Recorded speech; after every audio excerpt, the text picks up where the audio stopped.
ऐसी व्यवस्था की रास्ते भर कि उनका क्रोध थोड़ा सा कम हुआ। इधर जैसे ही विभांडक ऋषि राजा रोमपाद के राज्य में पहुंचे तो देखा है कि उनका पुत्र श्रृंगी और राजा की कन्या बड़ी सुंदर रूपवती थी। उनके रूप को देख करके विभांडक ऋषि का पूरा जो गुस्सा, पूरा क्रोध था वो शांत हो गया और अपने पुत्र और पुत्र वधू को आशीर्वाद दे करके वहां से चले गए। ये है हमारे ऋषियों का तप। तो ऐसा ही आपको बताएं, हमारे गुरुदेव कौन थे? जो सर्वभंग ऋषि। सर्वभंग ऋषि यहां आकर के भगवान राम की बाट जो हो रहे हैं। श्री राम जय जय राम, भज प्यारे तो सीताराम। श्री राम जय राम, भज प्यारे मन सीताराम। सीताराम जय सीताराम, सीताराम जय सीताराम, भज प्यारे तो सीताराम। श्री राम जय राम, भज प्यारे मन सीताराम।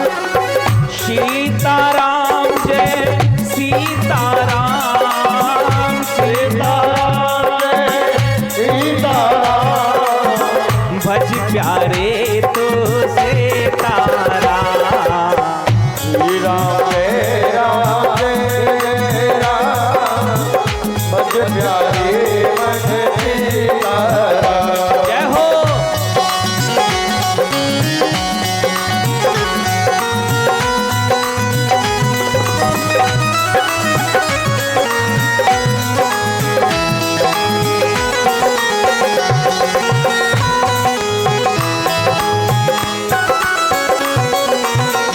सीताराम जय राधे श्याम, सीताराम जय राधे श्याम, सीताराम जय राधे श्याम, सीताराम जय राधे श्याम, भज प्यारे तू सीताराम।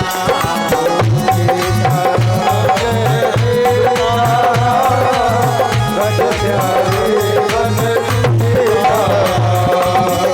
सीताराम जय सीताराम, भज प्यारे तू सीताराम। सीताराम जय राम, भज प्यारे मन सीताराम। जय जय।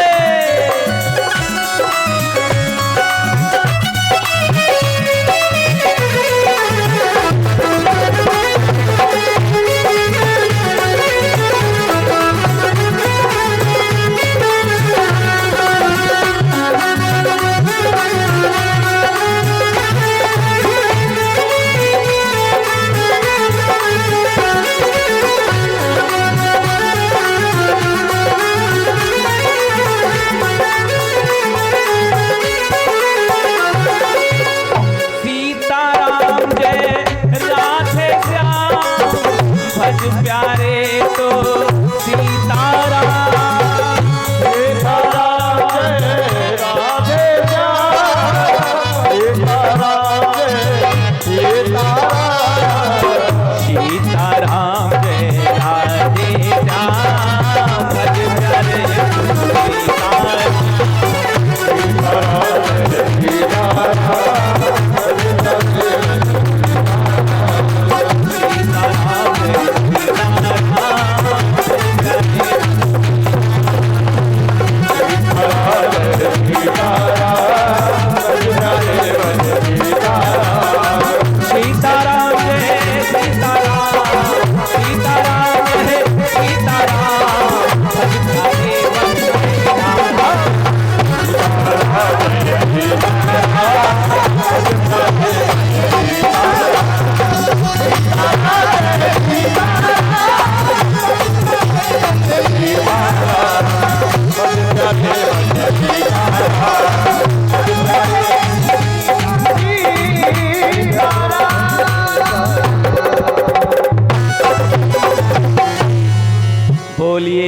श्री रामचंद्र भगवान की जय। दर्शन करिए आप कि जो श्रृंगी ऋषि हैं, श्रृंगी ऋषि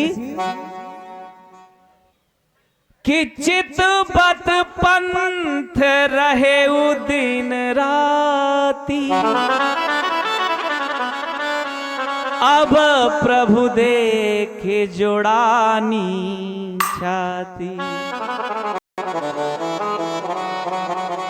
नाथ सकल साधन में हीना, और कीन्ही कृपा जाने जन दीना।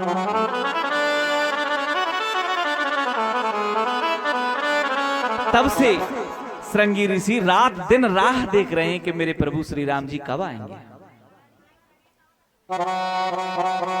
जैसे ही वो रात दिन राह देख रहे हैं, उसी समय भगवान राम उसी रास्ते से निकल के आ रहे हैं। और जैसे ही श्रृंगी ऋषि जी की नजर प्रभु श्री राम पर पड़ती है, उनके चरणों में गिर पड़ते हैं। बड़ी अनुनय विनय के साथ श्रृंगी ऋषि ने दंडवत प्रणाम किया है और दौड़ दौड़ करके प्रभु से कहने लगे, प्रभु आप थोड़ी देर यहाँ ठहरिए। और दौड़ दौड़ करके वन से लकड़ियां इकट्ठी करने लग गए। लकड़ियां इकट्ठी की हैं और उन्होंने एक चिता बनाई है और चिता के ऊपर बैठ गए। भगवान श्री राम के सामने उन्होंने योग अग्नि से अग्नि पैदा की है और भगवान श्री राम के सामने उन्होंने अपने शरीर को जला करके भस्म कर दिया है और प्रभु श्री राम ने उसको अपने धाम भेजा है।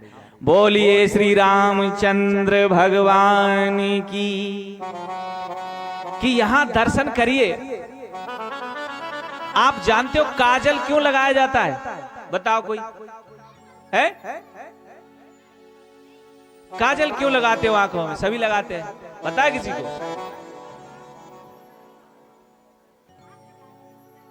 काजल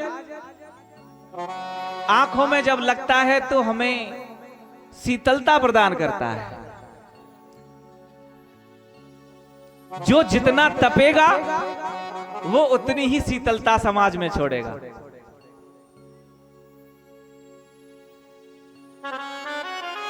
जिसने तप नहीं किया वो समाज में क्या सुधार लाएगा, क्या बताएगा? क्योंकि व्यक्ति अपने जीवन से बहुत कुछ अनुभव लेता है।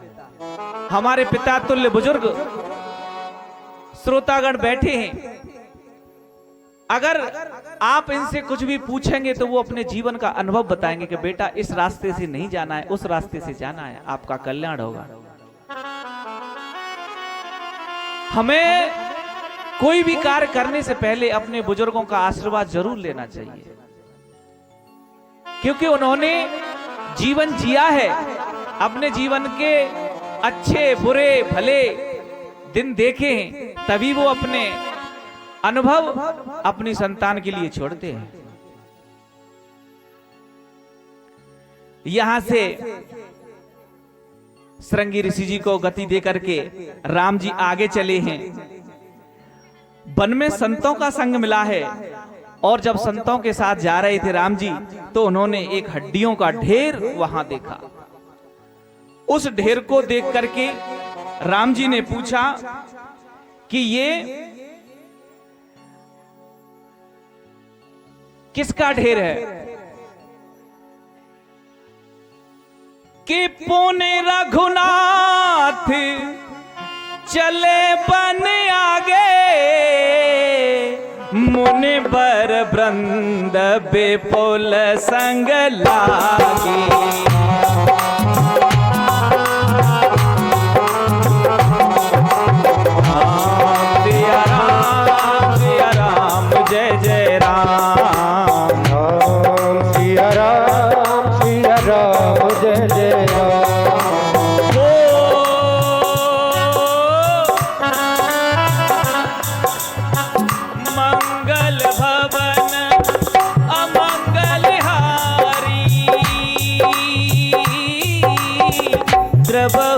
दशरथ अजर बिहारी, राम सिया राम जय जय राम, राम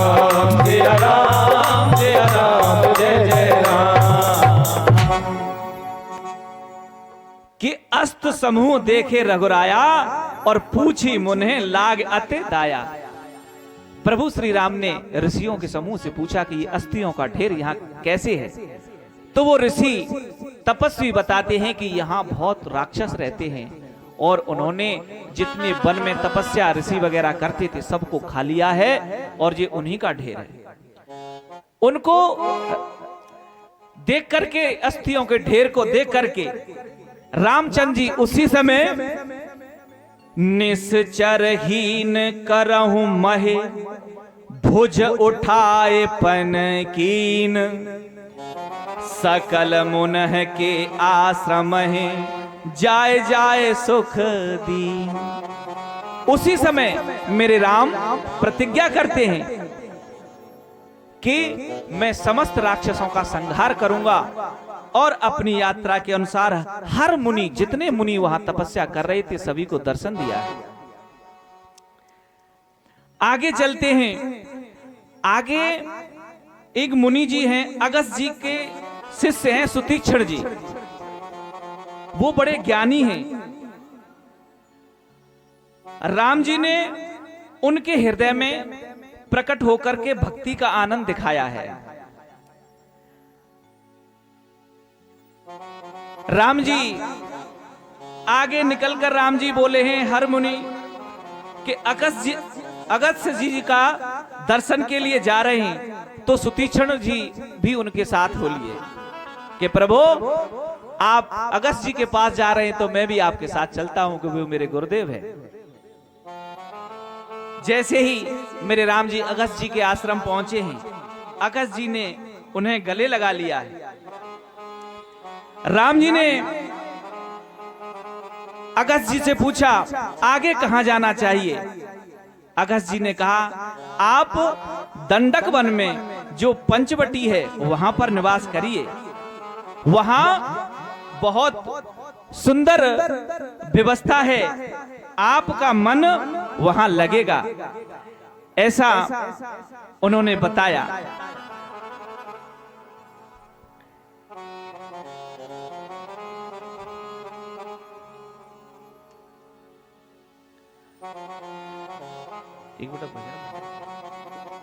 जय जय राधे, जय जय श्री राम।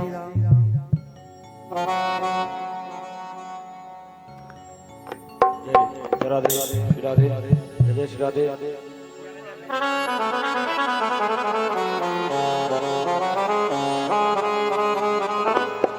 ओ मेरा आपकी कृपा से सब काम हो रहा है। वो करते हो तुम कन्हैया, वो करते हो तुम कन्हैया, मेरा नाम हो रहा है। मेरा आपकी कृपा से सब काम हो रहा है। मेरा आपकी कृपा से सब काम हो रहा है।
बदौलतों से, तेरी बदौलतों से सब काम हो रहा है। तेरे हाथ के हाथ से सब काम हो रहा है। उभर के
बोलिए श्री रामचंद्र की जय हो।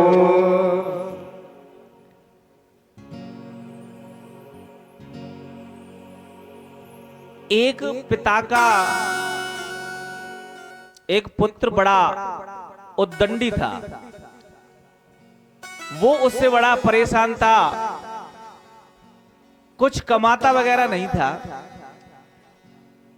तो एक दिन पिताजी ने बड़े क्रोध में आकर के पुत्र से कहा कि अगर आज तू कमा के नहीं लाया तो तेरे पैरों को तोड़ दूंगा। पिता ने उसको इस तरह से डांटा तो पुत्र डर गया, अब रोने लगा। अब जानते हो अगर पुत्र रोता है तो रो के कहां जाएगा? मां के पास। क्योंकि उसका काम था दिन भर आवारागर्दी करना, यार दोस्तों के साथ घूमना, इधर से जाना उधर जाना और शाम को बस रोटी खाने आ जाना। इस बात से उसका पिता परेशान था। उसकी मां के पास मां को बताई कि पिताजी ने ऐसे ऐसे कहा है, अगर मैया आज हमें अगर कछु कमा के नहीं लाएगा तो मेरे पांव में टूट दे ठोकरा। तो कुली का काम किया उसने, दिन भर सेठ जी का बक्सा वगैरह उठा के काम करवा दिया। तो सेठ जी ने उसको 20 रुपया दिए। 20 रुपए दिए। लड़का थका हारा जब शाम को घर आया तो पिताजी से कहा, माने हाँ कमा के लाया? हाँ पिताजी लाया हूं। ले 20 रुपया। क्यों? कल तो 50 लाते रोज, आज 20 रुपया कैसे? अरे आज ऐसी है ना, कम काम मिले हो, जा कुएं में डाल दे। तो पुत्र बोला मेरी तो सब हालत खराब है गई जाए, 20 रुपये ने कमा मैं तुम्हें, और तुम कह रहे कुएं में डाल दो है? समझने का भाव यह है कि पिता ने पुत्र को गले से लगाया और कहा बेटा तू आज कमा के लाया है। देखो इस कथा का भाव यह है कि भैया दूसरे की कमाई है तो हर कोई उड़ा लेगा, लेकिन अपनी मेहनत की कमाई है हर पे नहीं उड़ती है। इसलिए अपने पिता की संपत्ति को बचा के रखो और मेहनत करो, बुरे कर्मों से बचो। और मैं अपनी कथा के माध्यम से ज्यादातर यही कहना चाहूंगा कि सभी भक्तजन घर घर में रामायण पढ़े भैया, बच्चियां हो बच्चे हो, सुधार तभी आ सकता है, अन्यथा मुझे तो कोई रास्ता नहीं दिख रहा। क्योंकि हमारे गुरुदेव कहते हैं कि देखो हर गांव में हर साल 1-2 भागवत वगैरह है ही जाते, लेकिन समाज में कोई ऐसा सुधार प्रतीत नहीं हो रहा है कि थोड़ा ऐसा लगे कि सुधार हो रहा है। तो मैं अपनी बात यहां कह रहा हूं, किसी को बुरा न लगे, कि जब तक घर घर में आपके बच्चे छोटे हों या बड़े हों, रामायण की 2 चौपाई पढ़ के नहीं जाएंगे तब तक सुधार होने वाला नहीं है। यही रास्ता है। बोलिए सियावर रामचंद्र की जय। सबके गुण अपनी हमेशा गलतियां देखा करो। देखो दूसरे को देखने का भाव क्या है? सबके गुण अपनी हमेशा गलतियां देखा करो, जिंदगी की हूबहू तुम झलकियां देखा करो। सबके गुण अपनी हमेशा गलतियां देखा करो।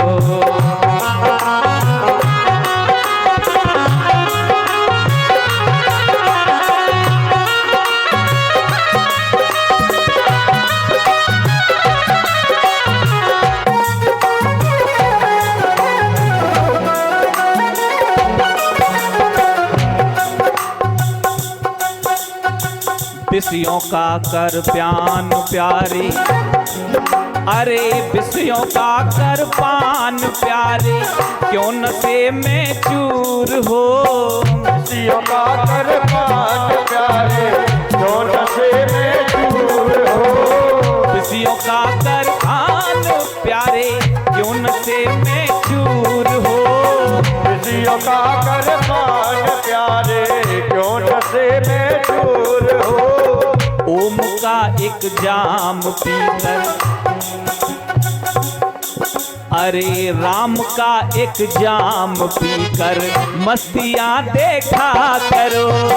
सबके गुण अपनी हमेशा गलतियां देखा करो।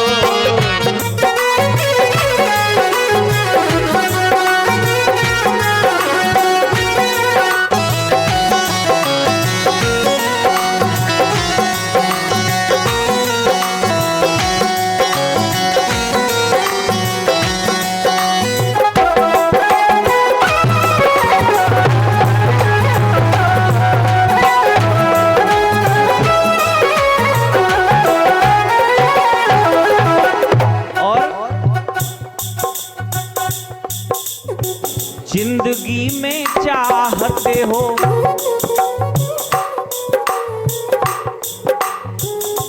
ध्यान से सुनिए, जिंदगी में चाहते हो सुख अगर अपने लिए। जिंदगी में चाहते हो सुख अगर अपने लिए। जिंदगी में चाहते हो सुख अगर अपने लिए। जिंदगी में चाहते हो सुख अगर अपने लिए। एक बार बात पूछना चाहूंगा कि मेरी बात, मेरी बाणी थोड़ा पीछे हाथ उठा करके बताएं, समझ में आ रही है क्या? मैंने आज तक नहीं पूछा, 8 दिन हो गए मुझे यहाँ कथा कैसे। जो हम शब्द कह रहे हैं आपकी समझ में पहुंच रहे हैं? बहुत बहुत धन्यवाद। जिंदगी में चाहते हो सुख अगर अपने लिए, जिंदगी में चाहते हो सुख अगर अपने लिए, दूसरों के गम में भी, अरे दूसरों के गम में अपनी सिसकियां देखा करो, दूसरों के गम में अपनी सिसकियां देखा करो। जिंदगी की हूबहू, जिंदगी की हूबहू तुम झलकियां देखा करो, सबके गुण अपनी हमेशा गलतियां देखा करो, सबके गुण अपने हमेशा गलतियां देखा करो।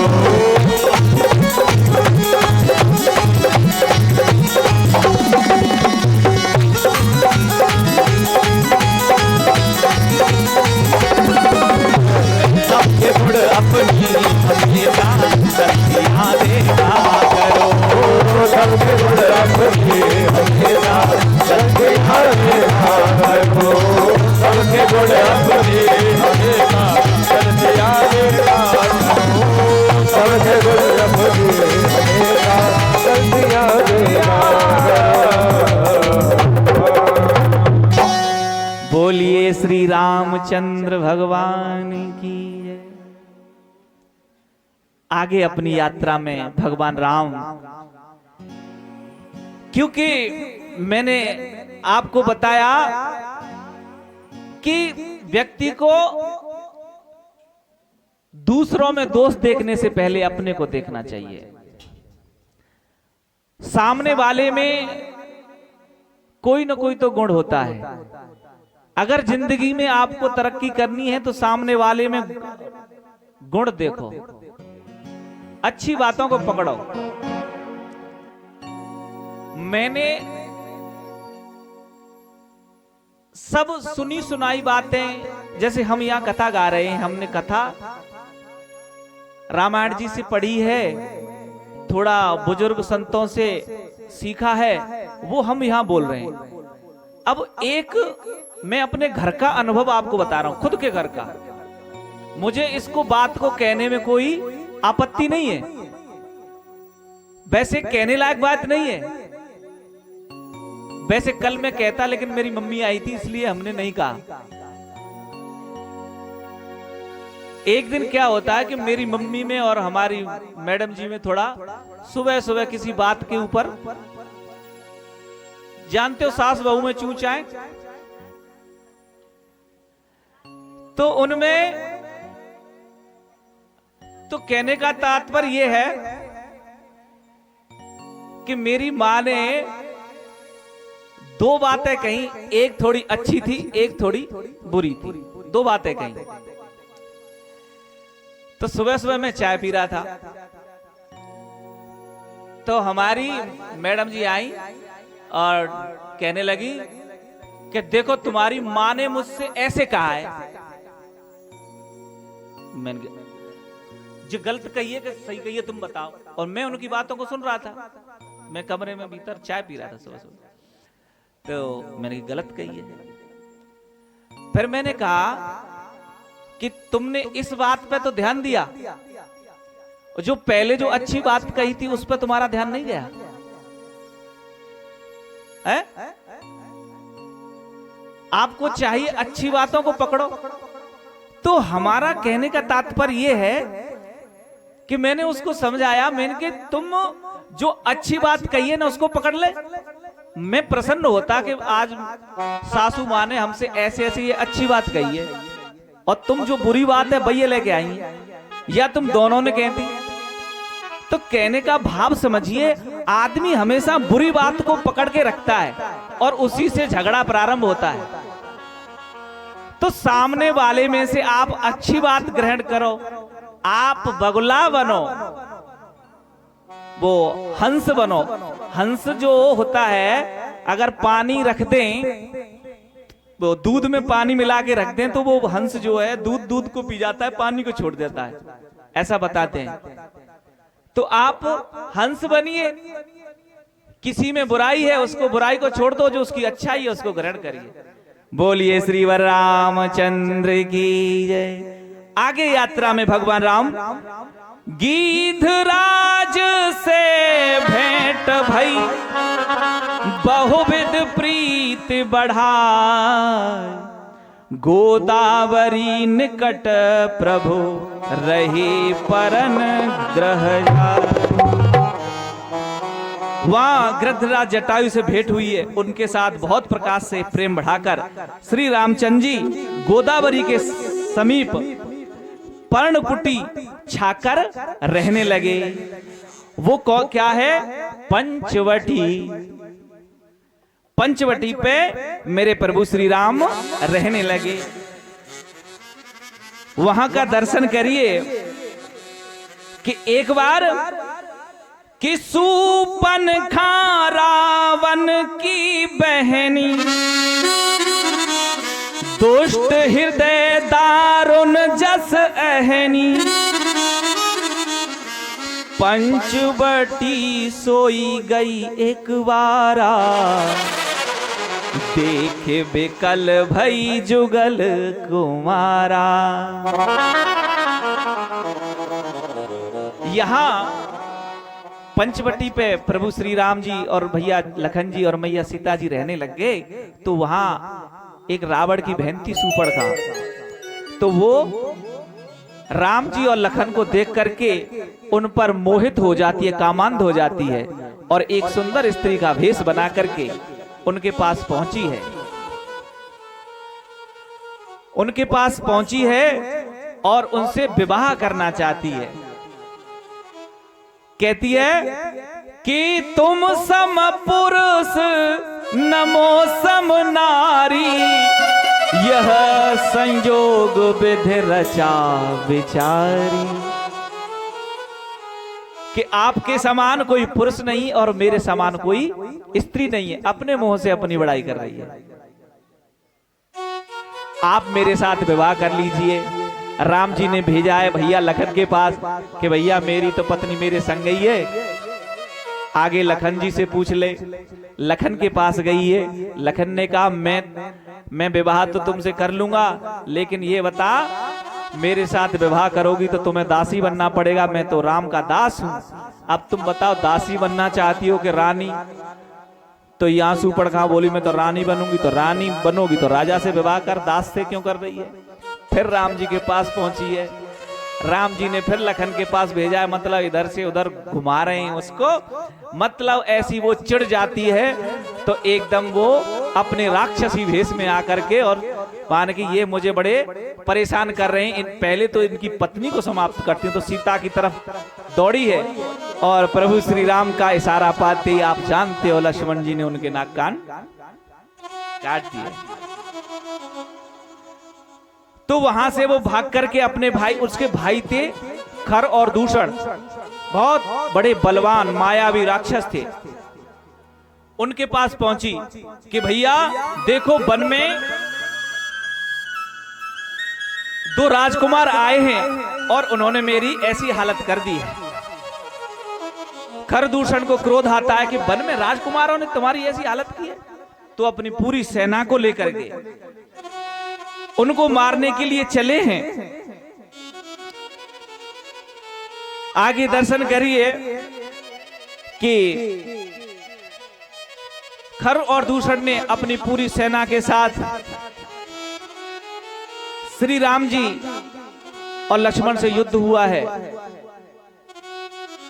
उनकी बड़ी भयानक सेना के साथ लक्ष्मण ने इतना युद्ध किया है कि पता नहीं करोड़ों की संख्या में राक्षस कभी पैदा हो जाते, कभी फिर मर के आ जाते। मायावी राक्षस था, अपनी माया से उन्होंने अनेक राक्षस पैदा किए।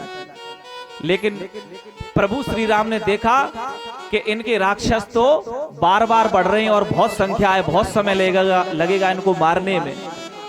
तो प्रभु श्री राम ने यहाँ पर अपनी माया दिखाई है कि सभी राक्षसों के मन में वे एक दूसरे को राम देख रहे हैं, माने कि ये रहे हमारे दुश्मन। तो पूरी सेना आपस में ही लड़के खत्म हो गई। बोलिए सियावर रामचंद्र की जय। अब यहां से वो जो खर और दूषण का वध होने के बाद सूर्पणखा गई है अपने भाई रावण को बताने।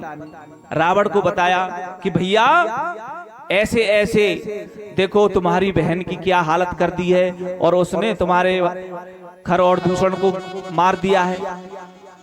तब रावण ने सोचा कि भाई कि खर दूषण से बलवंता मार सके नहीं बिना भगवंता, मार सके नहीं बिन भगवंता।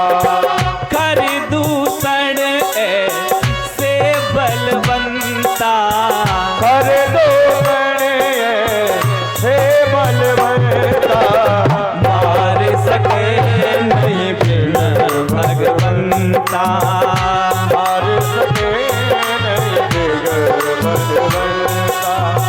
श्री राम जय राम जय जय राम, श्री राम जय राम जय जय राम। भज प्यारे मन सीताराम, भज प्यारे मन सीताराम, ओ भज प्यारे मन सीताराम, ओ भज प्यारे मन सीताराम। यहाँ दर्शन करिए कि रावण अपने दिमाग में मन में सोचने लगा। पहले तो अपनी बहन सूर्पणखा को उसने ढांढस बंधाया है कि कोई बात नहीं बहन, तू चिंता मत कर, मैं उनको मार दूंगा, तेरा बदला मैं उनसे अवश्य लूंगा। उसको समझाने के बाद रावण अपने मन में यह सोचता है कि भाई खरदूषण जो थे मेरे समान बलवान थे, उनको सिवाय परमात्मा के कोई मार नहीं सकता। अब खरदूषण को मारने के बाद रावण ये सोचा अब तो भैया नंबर हमारा ही है। तो उन्होंने क्या विचार किया रावण ने कि अगर वो मनुष्य हैं तो मैं उनकी स्त्री को हर के लाऊंगा, और अगर वे भगवान हैं तो मैं उनके हाथों से मारा जाऊंगा और परम गति को पा जाऊंगा, क्योंकि मैं राक्षस हूं, अब आगे तपस्या नहीं कर पाऊंगा। ऐसा विचार रावण के मन में आया। अब हठपूर्वक अब मैं उनसे युद्ध करूंगा, ऐसा विचार उनके मन में आया। तो रावण वहां से अकेला ही चल देता है।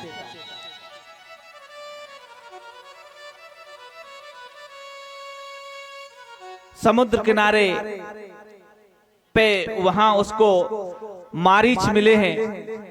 मारीच और रावण ने मिलकर के योजना बनाई कि इनकी स्त्री का हरण करना है। अब इससे पहले वो तो प्लानिंग कर रहे हैं, मारीच और रावण सलाह कर रहे हैं कि ऐसे ऐसे हरण करना है। उधर एक बार लक्ष्मण जी कहीं फूल वगैरह और फल लेने के लिए जंगल में निकल जाते हैं, और उधर राम जी और सीता जी अकेले हैं। यहां प्रभु श्री राम मैया से कहने लगे कि जब तक करूं निशाचर नासा, जब तक करूं निशाचर नासा, जब तक करो अग्नि में हूँ वासा, जब तक करो अग्नि में वासा, जब तक करो अग्नि में हूँ वासा, जब तक करो अग्नि में वासा। सीता राम बोलिए श्री रामचंद्र की जय।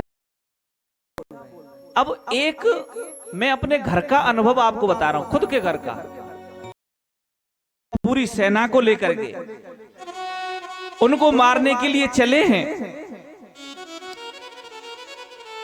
आगे दर्शन करिए कि खर और दूषण ने अपनी पूरी सेना के साथ श्री राम जी और लक्ष्मण से युद्ध हुआ है। उनकी बड़ी भयानक सेना के साथ लक्ष्मण ने इतना युद्ध किया है कि पता नहीं करोड़ों की संख्या में राक्षस कभी पैदा हो जाते, कभी फिर मर के आ जाते। माया भी राक्षस था, अपनी माया से उन्होंने अनेक राक्षस पैदा किए। लेकिन प्रभु श्री राम ने देखा कि इनके राक्षस तो बार बार बढ़ रहे हैं और बहुत संख्या है, बहुत समय लगेगा इनको मारने में। तो प्रभु श्री राम ने यहाँ पर अपनी माया दिखाई है कि सभी राक्षसों के मन में वे एक दूसरे को राम देख रहे हैं, माने कि ये रहे हमारे दुश्मन। तो पूरी सेना आपस में ही लड़के खत्म हो गई। बोलिए सियावर रामचंद्र की जय। अब यहां से वो जो खर और दूषण का वध होने के बाद सूर्पणखा गई है अपने भाई रावण को बताने। रावण को बताया कि भैया ऐसे ऐसे देखो तुम्हारी बहन की क्या हालत कर दी है और उसने तुम्हारे खर और दूषण को मार दिया है।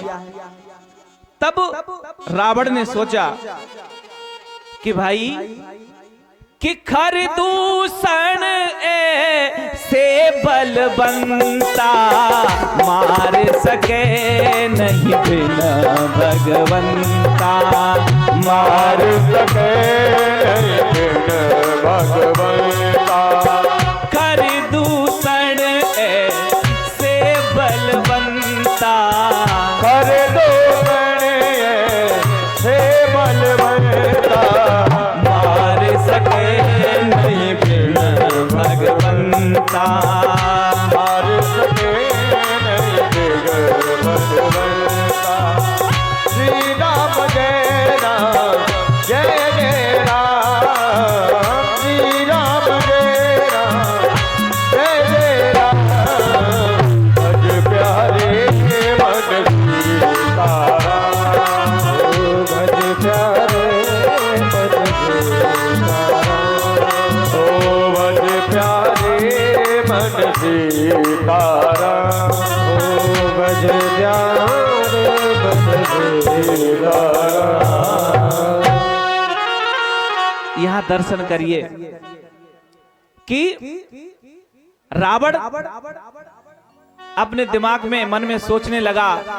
पहले तो अपनी बहन सूर्पणखा को उसने ढांढस बंधाया है कि कोई बात नहीं बहन, तू चिंता मत कर, मैं उनको मार दूंगा, तेरा बदला मैं उनसे अवश्य लूंगा। उसको समझाने के बाद रावण अपने मन में ये सोचता है कि भाई खरदूषण जो थे मेरे समान बलवान थे, उनको सिवाय परमात्मा के कोई मार नहीं सकता। अब खरदूषण को मारने के बाद रावण ये सोचा अब तो भैया नंबर हमारा ही है। तो उन्होंने क्या विचार किया रावण ने कि अगर वो मनुष्य हैं तो मैं उनकी स्त्री को हर के लाऊंगा, और अगर वे भगवान हैं तो मैं उनके हाथों से मारा जाऊंगा और परम गति को पा जाऊंगा, क्योंकि मैं राक्षस हूं, अब आगे तपस्या नहीं कर पाऊंगा। ऐसा विचार रावण के मन में आया। अब हठपूर्वक अब मैं उनसे युद्ध करूंगा, ऐसा विचार उनके मन में आया। तो रावण वहां से अकेला ही चल देता है।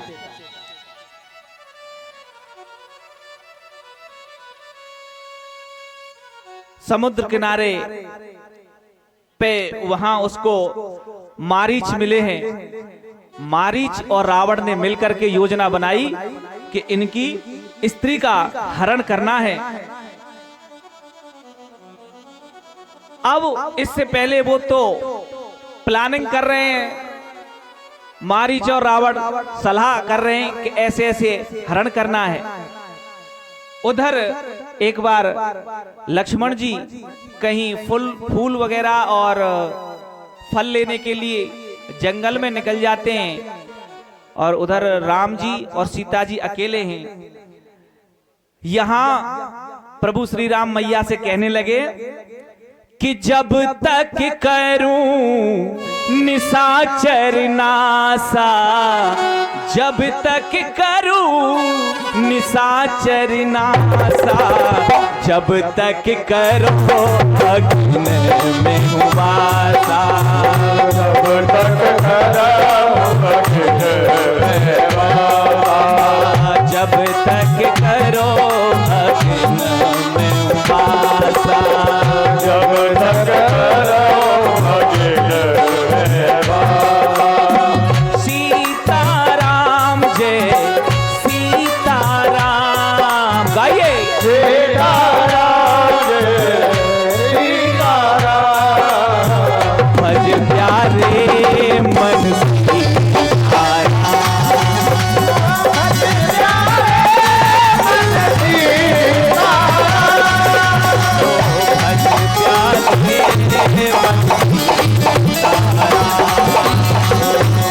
प्यारे मन सीताराम, ओ भज प्यारे मन सीताराम।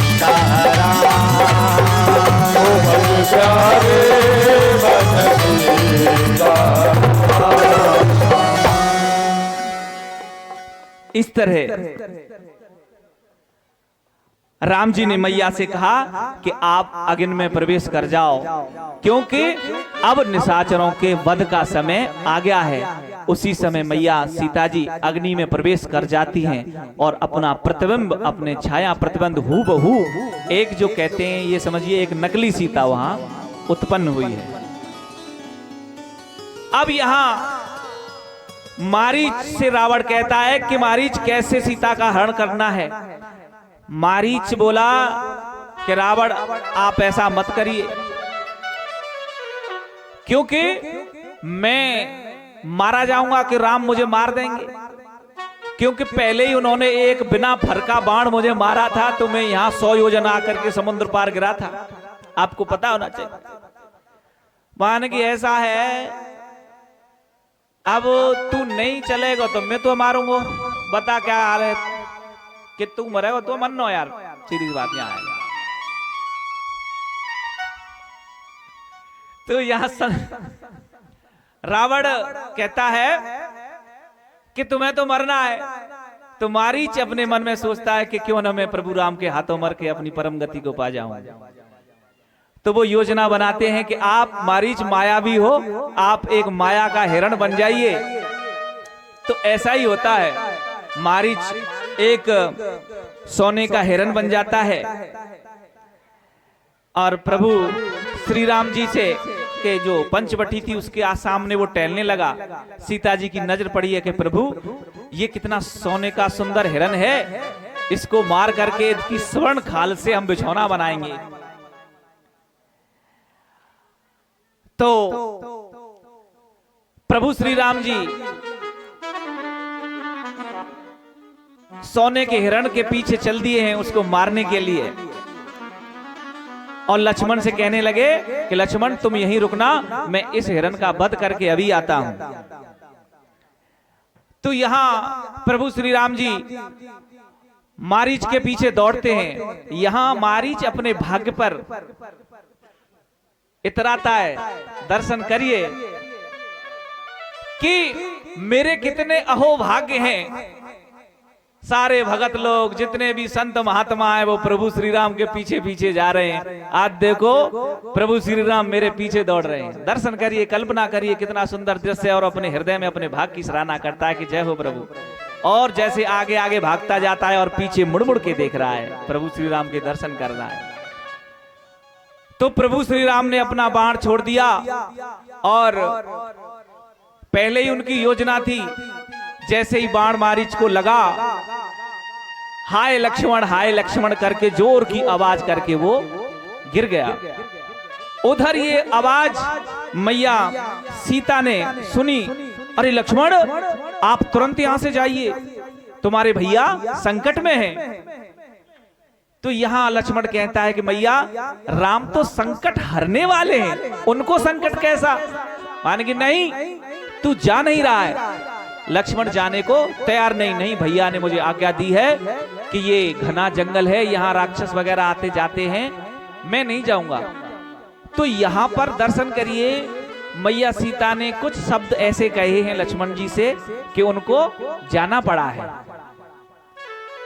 बहुत से बोलते हैं काकई, भैया हम तो इतना ही कहेंगे कि लक्ष्मण जाने और सीता जी जाने, बस इतना समझ लो। तो उनके शब्दों को सुन करके लक्ष्मण जी एक रेखा खींच के चले जाते हैं कि आप इस रेखा से बाहर नहीं जाना और मैं जाता हूं। लक्ष्मण जी चले जाते हैं। उसी समय रावण एक योगी का भेष बना करके भिक्षा मांगता है, लेकिन जैसे ही सीता जी अंदर हैं तो उस रेखा से पैर आगे रख के देखता है, पैर आगे जैसे ही बढ़ाया उसमें से एकदम अग्नि प्रज्वलित हुई। रावण पीछे हट गया, अरे मान की ये तो कोई रेखा ऐसी है भयानक, इसके तो पार में जा नहीं सकता। तो बाहर से ही मैया को आवाज लगा रहे हैं कि भिक्षाम दे महाभिक्षा दे। सीता जी आई हैं अंदर से, वो भिक्षा देने लगी, रेखा के अंदर से ही भिक्षा दे रही, माने कि नहीं माता जी आप बाहर आके भिक्षा दीजिए। सीता जी जैसे ही लक्ष्मण रेखा जो उन्होंने पग आगे बढ़ाया है, उसी समय रावण ने मैया सीता के चरणों में प्रणाम किया है मन ही मन और उनका हरण किया है। दर्शन करिए। सिया को ले गया रावण हो, सिया को ले गया रावण बना कर भेष जोगी का। सिया को ले गया रावण बना कर भेष जोगी का।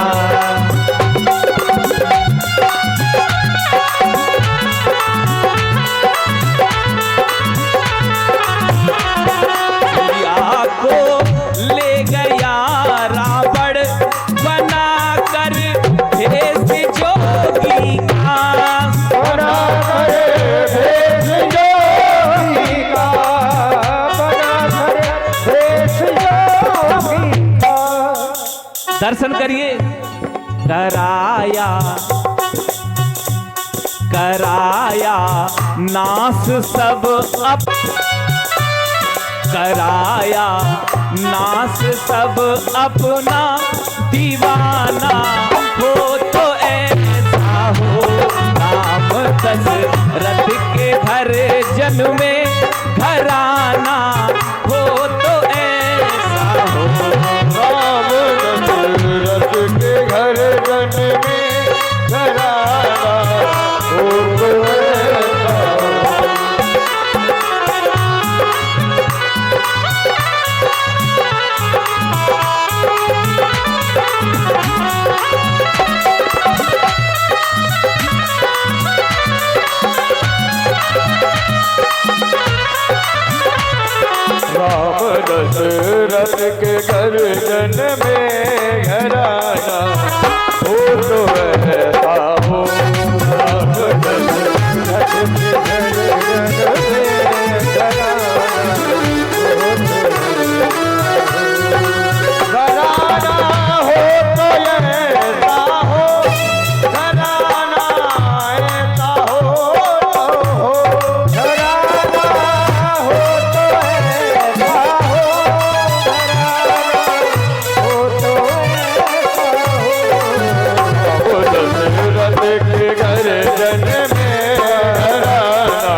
कि दया, ध्यान से सुनिए, कि दया अगर लिखने बैठूं, कि दया अगर लिखने बैठूं तो होते हैं अनुवादित राम, और रावण को भी नमन किया, ऐसे हैं मर्यादित राम।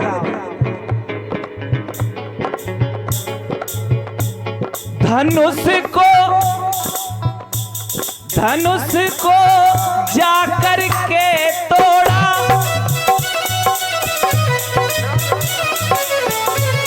धनुष को जाकर के तोड़ा, जनक की राजधानी में।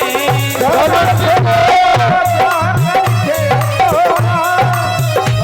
की राजधानी में। भूप सब मन में शरमाए, भूप सब मन में शरमाए, लजाना हो तो ऐसा हो, राम दशरथ के गर्दन में डराना हो तो ऐसा हो।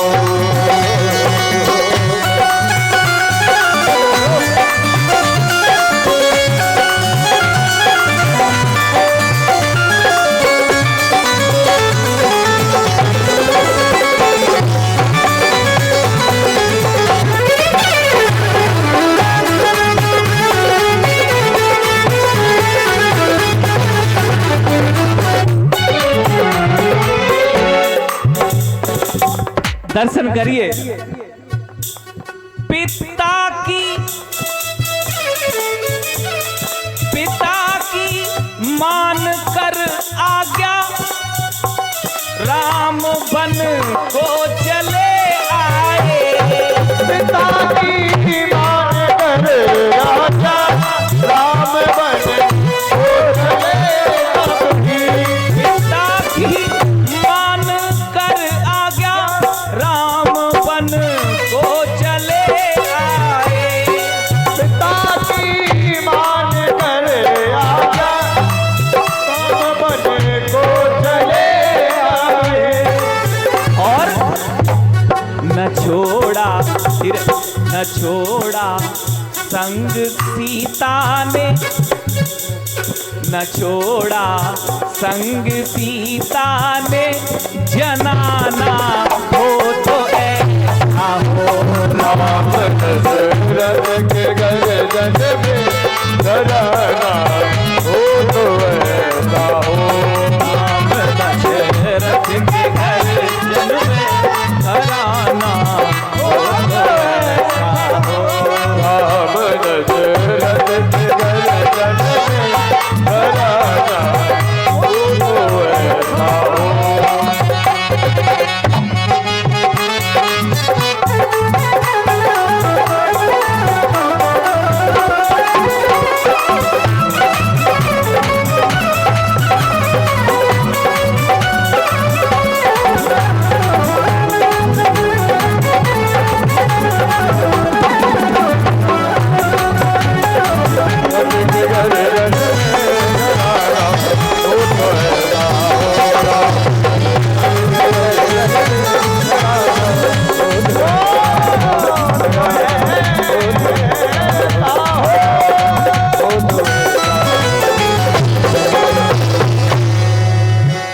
बोलिए श्री राम।